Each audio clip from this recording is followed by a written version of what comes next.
সামনে লক্ষ্যটা আবুধাবির মাঠের সর্বনিম্ন ওভার প্রতি প্রয়োজন ৩.৫ রানের কিছু বেশি। তবে ধৈর্যটাই ধরে রাখতে পারল না টাইগার ব্যাটাররা। আবারও হতাশায় ডুবালেন শান্ত মিরাজরা, গড়লেন লজ্জার রেকর্ডও। টাইগার বোলারদের নৈপুণ্যে মাত্র ১৯০ রানে গুটিয়ে যায় আফগানিস্তান। এ লক্ষ্য তারা করতে নেমে প্রথম ওভারেই ছক্কা হাঁকাতে গিয়ে ০ রানে ক্যাচ তুলে দেন তানজিদ তামিম। পরে সাইফ শান্ত ভালো শুরু করলেও রান আউটে ফিরতে হয় শান্তকে।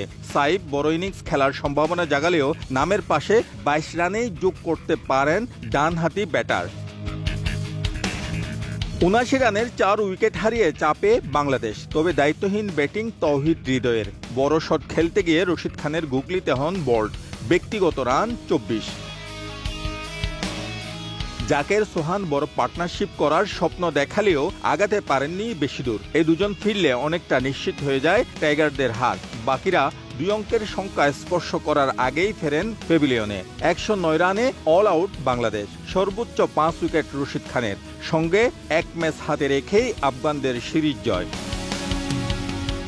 এর আগে ২ পরিবর্তন নিয়ে টসে হেরে ফিল্ডিংয়ে নেমে কি দুর্দান্ত বোলিং না করেছে বাংলাদেশ। শুরু থেকেই আফগান ২ ওপেনারকে চাপে রাখেন সাকিব মোস্তাফিজ। বেশিক্ষণ তা সামাল দিতে পারেননি রহমানুল্লাহ গুরবাজ। ১১ রান করেই তাকে থামতে হয় তানজিম সাকিবের বলে। পরের আঘাত তানভীর আহমেদের। দলীয় ৩৮ রানে সাদেকুল্লাহ অতল তানজিম সাকিবের হাতে ক্যাচ দিয়ে ফিরে যান প্যাভিলিয়নে।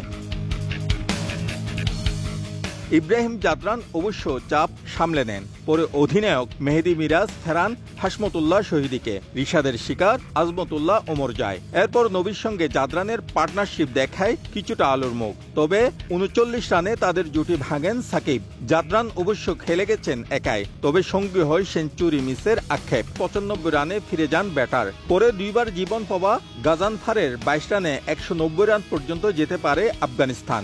এর আগে প্রথম ইনিংসে শেখ জায়েদ স্টেডিয়ামে সর্বনিম্ন ১৯৭ রানে অল আউট হওয়ার রেকর্ড ছিল ভারতের। ওয়ানডে সিরিজে বাংলাদেশ দলের এই ব্যর্থতা আগামীতে বিশ্বকাপ খেলার পথ অনেকটা কঠিন করে দিয়েছে।